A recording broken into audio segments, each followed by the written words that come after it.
statement, and then we'll take questions. Coach Smart?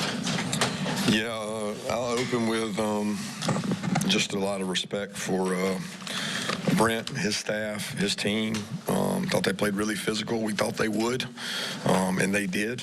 I thought they won the line of scrimmage, especially in the first half, and their quarterback did a great job. So a lot of respect to our fans. Our crowd made a huge difference in the game. Probably got us a few false starts there, which were really big for us. This was a really short week and a really tough game plan week because we knew their quarterback's capabilities, and he's been kind of sitting waiting in the weeds there for a couple weeks, and we knew that he was getting healthy. Obviously, he did a great job against NC State, but didn't play the whole game. And then tonight, he did play the whole game. He played really well and really physical. And this rivalry is good for our state. And that's what Brent and I both shared before the game and after the game. And no matter what anybody says, publicly, there's a mutual respect from me for the way, the physicality with which they play the game with, and the toughness. I thought our guys played really hard and physical. They had a good plan, and they shrunk the game on us. We didn't get great possessions in the first half. I don't know how many we had, but I feel like the first one was a waste with a drop.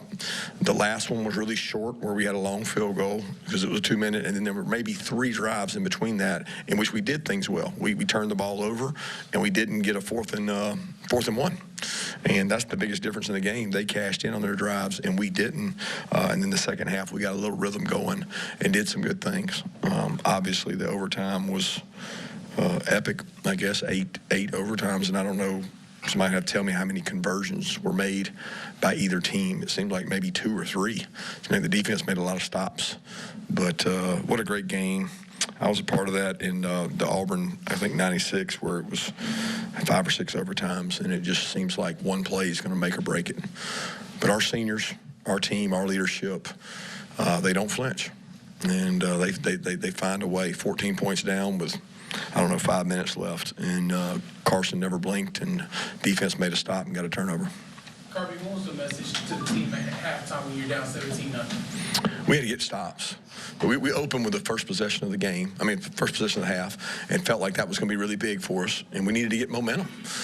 We had to get stops on defense, and we knew we wouldn't get many possessions because they were going to eat the clock and run the ball, and that was the biggest difference is can we make every possession count and just do your job? Because they really had not completely stopped our offense, so it's hard to play that team from behind because they don't give you the ball much.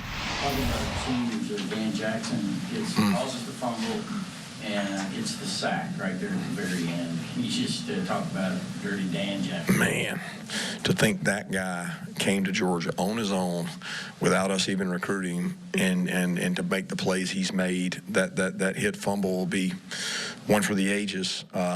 Because he wasn't just hitting a normal dude. That guy's a competitor, and a lot of respect for Dan. He didn't even have to come back this year. He debated whether he was going to play football again this year. And I think about where we'd be without him. Just a lot of respect for him and his leadership, and really, all these kids that want to go and transfer and change and do all this. You look at a guy like Dan Jackson, he is what college football is all about, guys. He's not asking for more money. He's not trying to go somewhere else. The guy just loves Georgia. When y'all prepare for games, do y'all ever go through 8 overtimes in that preparation? No. We simulate about once every 3 weeks where we get into the 2-point contest, but we typically stop around 2 or 3 just because you don't, you carry 2-point plays, and we carry a lot of them, but I've never practiced that many. I think a couple weeks ago, before we went and played Texas, we did an overtime simulation similar to that, and just so the kids know the rules, and we went 2-point back and forth, but I think we added about 8,000 yards just changing the field. I saw some of y'all huffing and puffing too. I couldn't figure out why y'all were sprinting back and forth. You talked about Dan forced a fumble. No. Because it was just sitting there. It didn't seem like anybody knew. It was just sitting there. I had no idea. I thought they were going to review it and flip it until they showed it on the big deal up there. It would have been great if we had scooped and scored it and ran it in, but I didn't know it came out. And I thought we just stopped them. You talk a lot about your team not riding the wave of emotions. What do you see from the players as those overtimes were going? As you said, a bunch of them weren't converted, just how they kept reacting as that overtime went on. I mean, it was weird. It seemed like every time somebody failed, they had to go again. I don't know why. It just seemed like it's like we failed, we got to go again. So you had to get over that. And then they would fail, and they had to go again. It was the back-to-back. And it was almost like, I don't know, it was a battle of adversity, because the hardest thing to do is right after you fail on defense or offense, and you got to go right back out there and change ends. I mean, I just don't remember a game like that, out there. Coach, you used one of your two-point conversions in the third quarter on that first touchdown. What was the thought process there? Yeah, interesting question. I'm not going to dig real deep in it. It's analytics, and we follow them almost to a T, and that's what our chart said. So it ended up looking really interesting because you kick an extra point to win the game. Kirby, Carson's play in the fourth quarter after not getting much going early. I thought he played good the whole game. I mean, he had a couple pressures that they did a nice job disguising the pressure. We took a sack. They got a really nice pressure package. They do a good job with that. He had some drops again. He doesn't let that frustrate him or stop him. He just continues to make plays. And the 2-minute drive was really good. He fired a couple seam routes in, got the ball out to the tight end, made some plays with his legs. I have to watch the tape to really know how he played, but I know how he leads, and I know how he competes. You said that he wasn't frustrated with his drops, but there was moments where it looked like he was frustrated, and Kate, when I told him talk, and he said that it was okay for him to show that emotion and be frustrated. So how do you talk with him at any point to make sure that he's checked in and not letting that get to him? Or? No, Carson's fine.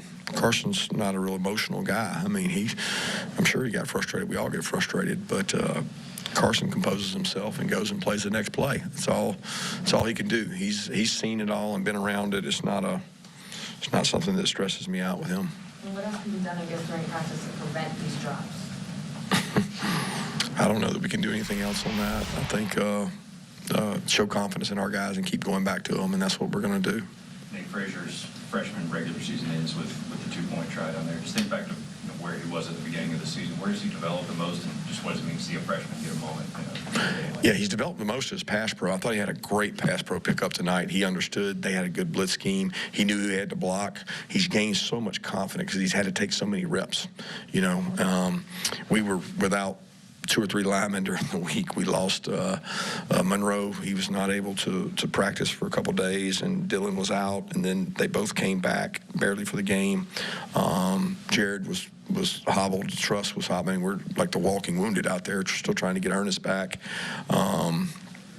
But, Trevor's down. There's a lot of moving parts out there for those guys, and Nate has been the glue. He stepped up and played really big and runs really hard, and, it makes you wonder if we'd gave him the ball earlier, we wouldn't have been out there as long, and y'all would have already been home, because he was going to score with that ball if he got it now. He hit the hole really hard. We got another game now. So how will you handle the next week and tomorrow night? Rest. I mean, all we can do right now is rest. Our guys need a mental break. They need this day. I mean, tomorrow is one day, but it's a day that we don't know who we're going to play. They need recovery. This was a really short week, and it was a tough week. You remember Tech played on Thursday night in this deal and called us on 2 days, and that always, you don't usually get that in our league, but you get that when you cross leagues and then you move the game up. And a lot of respect for the way they played, the toughness they played with, and we got to turn around and play a stellar opponent no matter who it is next week, and it's going to be physical. And I told the guys in the locker room, you can rub your bruises and pout and do everything and say, I could have done better, but you better get ready to strap it on and play again. Kirby, are you guys expecting to see you on Philo, and how did that throw things off that he didn't play? I didn't throw it off at all. We expected to see Haynes King. We thought they might save his red shirt and not play him.